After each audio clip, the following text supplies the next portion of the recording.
तो इस बात को याद रखना, यहाँ के जातिवादी गुंडों और हरामखोरों कि हमारा समाज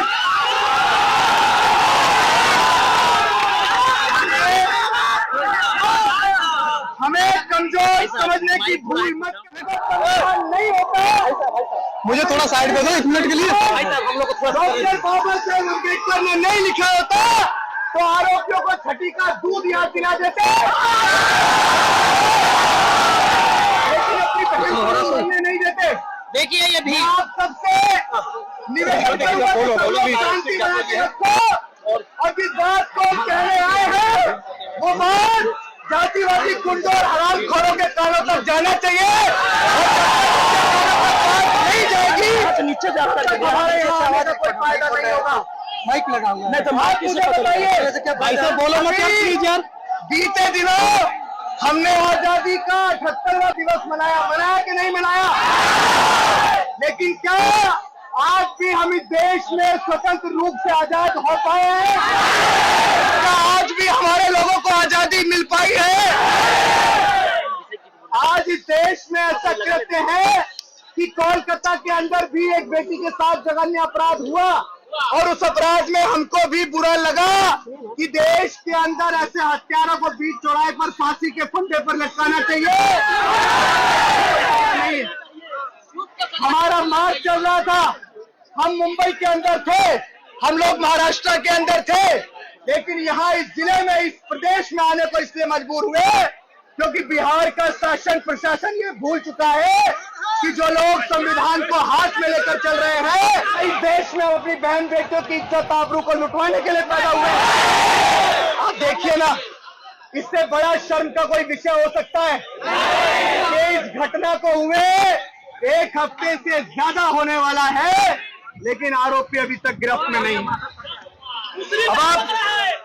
अब आप मुझे बताइए कि अगर किसी एसपी, किसी डीएम, किसी कलेक्टर, किसी नेता अधिकारी की बेटी के साथ ऐसा हुआ होता तो क्या अपराधी अभी तक गिरफ्त में नहीं होता? मैं यहाँ की सरकार से विनम्रता पूर्वक आप सबके भरोसे इस बात को कहना चाहता हूँ कि डॉक्टर बाबा साहेब अम्बेडकर के मानने वाले लोग पूरे विश्व और पूरे देश के अंदर रहते हैं। अगर किसी को ये भ्रम हो चुका है कि वो बिहार के अंदर हमारी बहन बेटियों का शोषण करेंगे, हमारी बहन बेटियों की इज्जत आबरू लूटेंगे, उनके साथ जघन्य अपराध करते हुए उनकी हत्या करेंगे, तो इस बात को याद रखना, यहाँ के जातिवादी गुंडों और हरामखोरों कि हमारा समाज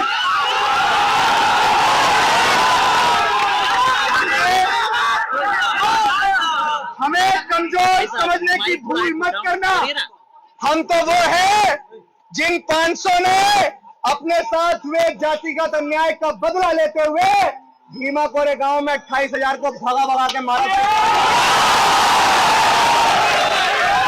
मैं यहाँ के लोगों से कहना चाहता हूँ, मैं पीड़ित परिवार से भी मिला और उसने अपने साथ हुए जघन्य अपराध को बताया कि 45 साल का एक अधेड़ उम्र का आदमी, उसके घर में भी बेटियां होंगी, उसके घर में भी बहनें होंगी, उस अधेड़ उम्र के आदमी में एक 14 साल की मासूम बच्ची जो अभी पूरी तरह से समझदार भी नहीं हुई थी, उस बच्ची के साथ जबरदस्ती शादी करने का इस परिवार के ऊपर दबाव डाला। उसकी माँ ने मुझे बताया, मेरी माँ ने मुझे बताया, जो आज उस दर्द से गुजर रही है, उसने बताया कि भैया वो जबरदस्ती रूपा से शादी करने को कह रहे थे, लेकिन जब हमने इनकार कर दिया तो वो हमारे घर के अंदर जबरदस्ती घुसे, हमारे साथ मारपीट की और हमारी नन्ही सी चिड़िया को, रूपा को हमारे से जबरदस्ती वो बंदूक की नोक पे जबरदस्ती हमसे छीन कर लेके चले गए।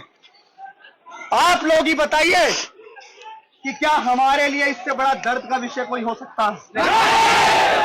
घटना यही नहीं रुकी, उसको लेकर गए, उसके बाद उसकी लाश अगले दिन पोखर के अंदर मिली और जिस अवस्था में मिली वो रूह को कपा देने वाला था कि उसकी लाश, उसके, मुझे बोलने में भी बहुत शर्म आ रही है कि उसके स्तन तक कटे हुए थे।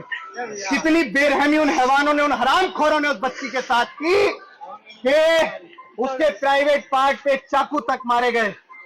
क्या हम आज भी नहीं जागेंगे? क्या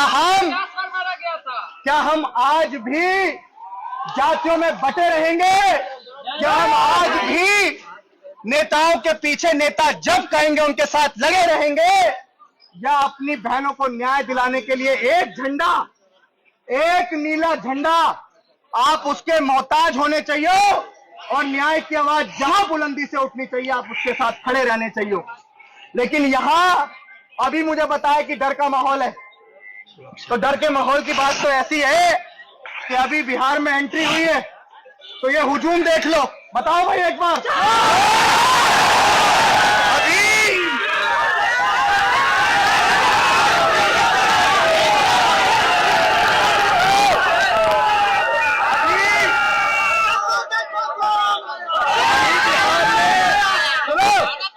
अभी बिहार में एंट्री हुई है, अभी बिहार में एंट्री हुई है और हमें पता लगा कि हमारे आने से पहले उसके घर की कुर्की कर दी गई है और बुलडोजर चला दिया गया है। तो ये डर हमें अच्छा लगा, ये डर हमें अच्छा लगा।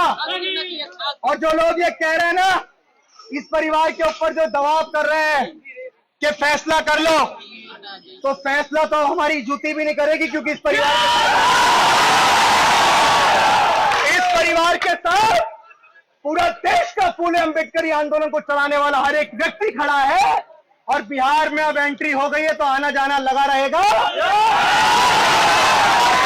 और मैं यहाँ पे जितने भी हमारे परिवार रहते हैं सबसे कहना चाहूंगा कि किसी से घबराने की और डरने की जरूरत नहीं है। आप सम्राट अशोक के वंशज हैं। हमें डॉक्टर अंबेडकर ने संविधान पकड़ाया, लेकिन हमारे हाथ में कभी तलवार भी थी, इस बात को याद रखना। अब मैं यहाँ पे हमारे संजय पासवान जी हमारे साथ आए हुए हैं, जिन्होंने पूरी मजबूती के साथ हमारे साथ एक प्रोफेसर साहब आए हुए हैं, और यहाँ के आप सम्मानित जनता जिन्होंने भी इस परिवार को आज हमारे आह्वान पर आश्वासन दिया कि आप पूरी मजबूती से इसके साथ खड़े हैं, तो आपको नमन करते हुए आपका बहुत बहुत धन्यवाद करना चाहूंगा कि डॉक्टर अंबेडकर के मानने वाले लोगों को अब लड़ना आ चुका है। अब आपके माध्यम से प्रशासन से भी मैं अपनी बात करना चाहता हूँ और रखना चाहता हूँ। इस खबर को देखने के बाद क्या है आपकी राय? नीचे दिए गए कमेंट बॉक्स में दीजिए अपनी राय। ऐसी तमाम बड़ी खबरों को देखने के लिए जुड़े रहिए हमारे साथ। खबर अच्छी लगे तो लाइक कीजिए और शेयर कीजिए, और हाँ, चैनल को सब्सक्राइब कर घंटे वाली बटन को दबाना ना भूलिए। फिर आते हैं आपके बीच कुछ खास खबरों के साथ। तब तक के लिए जय भीम।